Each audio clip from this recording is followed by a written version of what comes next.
গাইবান্ধা থেকে এসেছেন একজন আলেম দ্বীন। উনি একটা প্রতিষ্ঠানের প্রিন্সিপাল। বাংলাদেশে অনেক ভালো অবস্থানে আছেন, কিন্তু বাংলাদেশের যে আয়, আলেমদের যে নামাজ পড়াইলে একজন ইমাম হয়ে যে সম্মান পাওয়ার কথা, দুঃখের সাথে জানাইতে হয় যার পিছনে শেষ বিদায়ের নামাজটা পড়তে হয়, যার পিছনে বিয়ে শাদীর ব্যাপারটা হয়, যার উসিলায় জন্ম দেওয়ার পরে কানে আজান দেয়া হয়, সেই মানুষ আমার দেশে সবচেয়ে বেশি অবহেলিত। আমার এই ভিডিওটি এই মুহূর্তে যারা প্রবাসে দেখছেন, এই জায়গাটায় প্রবাসে যে আলেমরা আছেন, একটু প্লিজ একটু আপনি স্বীকার করবেন, বা আপনারা যারা আছেন তারা জানেন ওই আলেমদের বেতন 1,00,000 টাকার উপরে। 1,00,000 টাকা, 2,00,000 টাকা, 3,00,000 টাকা। আমি যদি ভুল না করি, দুবাইতে আমরা গিয়েছিলাম, আমরা যাই আলেমদের কাছে, এক আলেমের কাছে গিয়েছিলাম, উনি বললেন আমার 2,50,000 টাকা বেতন, এরপরে আলহামদুলিল্লাহ আশেপাশে তো হাদিয়া তোফা আছে। তো উনি একজন আলেম মানুষ, আমার দেশে ওনার হয় নাই। আমাদের হাবিব ট্রাভেলসের ভিডিওটা দেখেছেন। সাধারণত বাংলা একটা কথা বলে না, মোল্লাদের বাড়িতে মিলাদ হয় না, হুজুরদের বাড়িতে কথা বলেন এরকম, হুজুররা মিলাদ দেয় না, দোয়া দেয় না। হুজুর হয়ে হুজুরের কাছে চলে আসলেন, একজন আলেম হয়ে। বুকের ভিতর থেকে বলছি, আমার ভাই, আল মুসলিম ও আখুল মুসলিম, আমার ভাই আমার কাছেই তো আসছে, অল্প টাকা আছে, বলেছেন যেই কাজ দেন, খেটে খাওয়া মানুষ, গাইবান্ধা আমরা অনেক সেই গ্রামে থাকি, পরিশ্রমী লোক, 2টা টাকা বেশি হয় এমন জায়গায় দিবেন। চলুন কথা বলা যাক। আসসালামু আলাইকুম ওয়া রাহমাতুল্লাহ। ওয়ালাইকুম আসসালাম।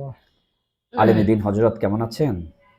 আলহামদুলিল্লাহ, আল্লাহ পাক ভালো রাখছে। আলহামদুলিল্লাহ। অনেক কষ্ট করছেন, রাতে কষ্ট করছেন, মানে কি দেখে কেমনে পাইলেন আমাদেরকে, কি দেখে মনে হলো?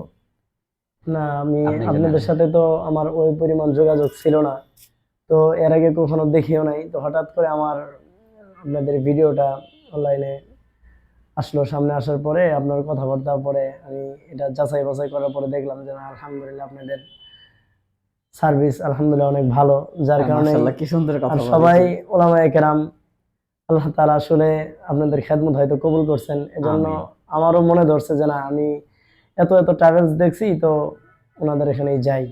তো যেহেতু আমাদের জাতি ভাই সবাই হুজুর মানুষ, তো ওনাদের মধ্যে হয়তো গেলে আমার কোনো বালা মুসিবত থেকে আল্লাহ তাআলা হেফাজত হেফাজত করবে। করবে, এবং কোনো বিপদের আশঙ্কা একটু কম। একটু না, পুরাই, মানে আপনার হ্যাঁ, কোনো টাকা মারি যাবে না। একটু ইনশাআল্লাহ। হজরত খাওয়ার সুযোগ নাই। সুযোগ নাই বলতেই চলে। বলতে চলে না। এই ভাই, আপনার কাছ থেকে কি আমরা অগ্রিম টাকা নিব? না না তাহলে না আর না হুজুর না খাবেন না আল্লাহর রহমতে। না, দেখা যাইতেছে আছে কিছু এরকম হয়। আসলে আমরা তো দেশের বাইরে যাই, দিতে চাইলে এটা তো বিভিন্ন নিজের রকম বাড়ি দিতে না, পারে। হ্যাঁ, এটা তো নিজের বাড়ি না বা আত্মীয় স্বজনের বাড়ি না। আমরা বুঝতে হয়তো, পারছি। আপনারা হয়তো চেষ্টা করেন ভালো জায়গায় দেওয়ার জন্য, কিন্তু হয়তো দেখা গেল ওখানে যায় হয়ে একটু যায়। এদিক সেদিক চলে। হয়। তো সেটাও আশা করবো যে আপনারা ওইভাবে ইনশাআল্লাহ। কথাবার্তা বলে আমাদেরকে ওইভাবে একটু ভালো সার্ভিস দিবেন, এটা আশা আশা করে আপনাদের কাছে আসা। ইনশাআল্লাহ। তারপর তাও আপনাকে আমি যেহেতু কনফিউশন আছে, একটু জানতে চাই। এখানে আপনার পাশে তো কত বড় বড় মানুষ হ্যাঁ দেখেছেন হ্যাঁ না, শুধু আপনি একাই আছেন? না না না না, আলহামদুলিল্লাহ অনেকে আমার সামনে টিকিট নিয়ে তারা চলে গেল এবং ফিঙ্গার দিতে আসছে অনেকেরই, আলহামদুলিল্লাহ সবার কাছে এখানে শুনছি। যে দাড়ি পাকা মানুষটাকে দেখলেন, হ্যাঁ, আপনার কি মনে হলো, মানে আল্লাহ তো আলেম, যার ভিতরে কোরআন আছে তার উপরে নাকি দুনিয়াতে কেউ হয় না, আল্লাহ তাকে। তারপরে বলার ক্ষেত্রে বলি, ওনাকে দেখলে কি আমাদের থেকে অনেক বড় মনে হয়েছে না? হ্যাঁ অবশ্যই। শিক্ষিত মনে হয়েছে না? হ্যাঁ হ্যাঁ অবশ্যই। দাড়ি পাকা একজন ম্যাডাম এসে মুরব্বী, কান্না করছে এখানে, এরা তো আমাদের প্রতি আস্থা রেখেছে। আলহামদুলিল্লাহ। অবশ্যই। সবাই আপনাদের কাছে আস্থা নিয়েই তো আপনাদের কাছে আসে, অনেক আশা নিয়ে, যে আল্লাহ তাআলা যেন ওনাদের মাধ্যমে আমাদের আশাগুলো পূরণ করে। আল্লাহ পাক কবুল করেন। আমার ভাই আলেম মানুষ, আল্লাহর কাছে আমরা আমাদের সকল যাত্রীকে তুলে দেই। কথায় আছে বাংলায়, কোনো কথা বলার পরে বলো ইনশাআল্লাহ, মানে কোনো ওয়াদা করার সময় বলো ইনশাআল্লাহ, তাহলে আল্লাহর হাতে দায়িত্ব যায়। আমরা কোনো যাত্রী পেলে বলি আল্লাহু খায়রুন হাফিজাও ওয়া হুয়া আরহামুর রাহিমিন। হুজুর, এটা মানে ব্যাখ্যাটা মানে এমন, আল্লাহ আপনার হেফাজতে আমি আমার সন্তানকে, আমার ভাইকে, আমার আত্মীয় স্বজন, আমার আত্মীয় স্বজনকে বা আমার যাত্রীকে আমি আপনার হাতে আল্লাহ হেফাজত করলাম। ও আল্লাহ, যদি আল্লাহর হাতে হেফাজত করে দেয় ভাই, কারো ক্ষমতা থাকেনি। আর আমার রবের সাথে আপনার সাথে সাক্ষাৎ, রবের সাথে সম্পর্ক। অবশ্যই। তো আল্লাহ পাক কবুল করেন, ভালো রাখেন। ভিডিও শেষ অংশে একটা গল্প বলতে চাই, এটা ভুল ভ্রান্তি হলে আপনারা স্কিপ করবেন। গল্পটা আমি এরকম শুনেছিলাম ছোট্ট তখন, জানি না কোন একজন উস্তাদ হয়তো বা বলেছেন। কোন একজন ব্যক্তি জিহাদের ময়দানে যাবেন, তো ওনার স্ত্রী ছিল, সন্তান সম্ভবা। উনি জানতেন রাসূল সাল্লাল্লাহু আলাইহি ওয়াসাল্লাম বলেছেন, তোমরা যদি কখনো বাসা থেকে বের হও, তোমার অধীনস্থ যারা তাদেরকে আল্লাহর হেফাজতে রেখে যেও, আল্লাহ তাদের জিম্মাদার হবেন। তো নিয়ম অনুযায়ী উনি ওনার বাসা থেকে বেরিয়ে যাওয়ার পরে চলে গেলেন। বেশ কিছু দূর যাওয়ার পরে মনে হলো, আমার স্ত্রী সন্তানদেরকে কারো কাছে তো রেখে গেলাম না, বাড়ির লোকদের কাছে রেখে গেলে তো তারা হেফাজতকারী নয়। উনি ফিরত আসলেন, ব্যাক করলেন, স্ত্রীর মাথায় হাত রেখলেন আর বললেন, দোয়া করলেন, আল্লাহু খায়রুন হাফিযা ওয়া আরহামুর রাহিমিন, আল্লাহ আপনার কাছে হেফাজতে রেখে গেলাম। কিন্তু ভাগ্যবশত ওই স্ত্রীর হায়াত শেষ হয়ে গেছে, মানে হায়াতের টাইম শেষ, মানে ওনার মৃত্যু তো আল্লাহ পাক একটা টাইম লিখেছে। অবশ্যই অবশ্যই। এখন উনি মারা যাবেন, কিন্তু ওনার পেটে যে ছোট্ট বাবুটা আছেন, সেই বাবুটা কিন্তু দুনিয়াতে আসবেন। আল্লাহ, পেটে বাবু নিয়ে ওই ভদ্রমহিলা পৃথিবী থেকে বিদায় নিয়েছেন। যথা নিয়মে তাকে কবরে শাহিত করা হয়েছে। সুবহানাল্লাহ, ও ভাই সুবহানাল্লাহ, এই লোম দাঁড়িয়ে গেছে। আল্লাহ, আমার আল্লাহ কি পারেন! ওনাকে কবরে দেয়া হয়েছে, কিছু করার নাই, এটাই মিনতির খেলা।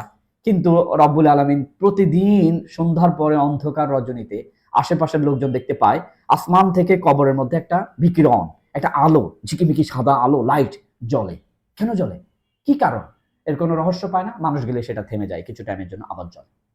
দেখতে দেখতে 10 মাস 10 দিন পার হলো। ওই বাচ্চা পৃথিবীতে আসলো। মায়ের পেটের ভিতরে আল্লাহ পাক তাকে তৈরি করেছেন, বড় করেছেন, হায়াত সুবহানাল্লাহ। দিয়েছেন। আল্লাহ রাব্বুল আলামিন অথই মাটির নিচে কবরে সে বাচ্চাটাকে পৃথিবীর আলো দেখালেন। এখন পৃথিবী থেকে আওয়াজ আসে, কানের মধ্যে আওয়াজ আসে।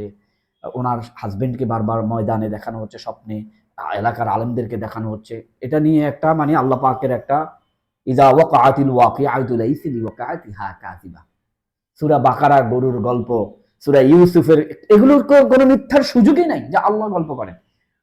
পরে লোকজন আসলেন, কান্নার আওয়াজন খুললেন। সুবহানাল্লাহ, খোলার পরে বের হলেন, আল্লাহ পাক ফুটন্ত একটা নূর বের করলেন। বাসায় নিয়ে সবাই আদরে যত্নে মানুষ করা শুরু করলেন, হইতেছে, আল্লাহ পাক রিজিকের ব্যবস্থা দিচ্ছে। বেশ টাইম পর, তখনকার কালে তার ফোন ছিল না, কোথায় গেছে স্বামী?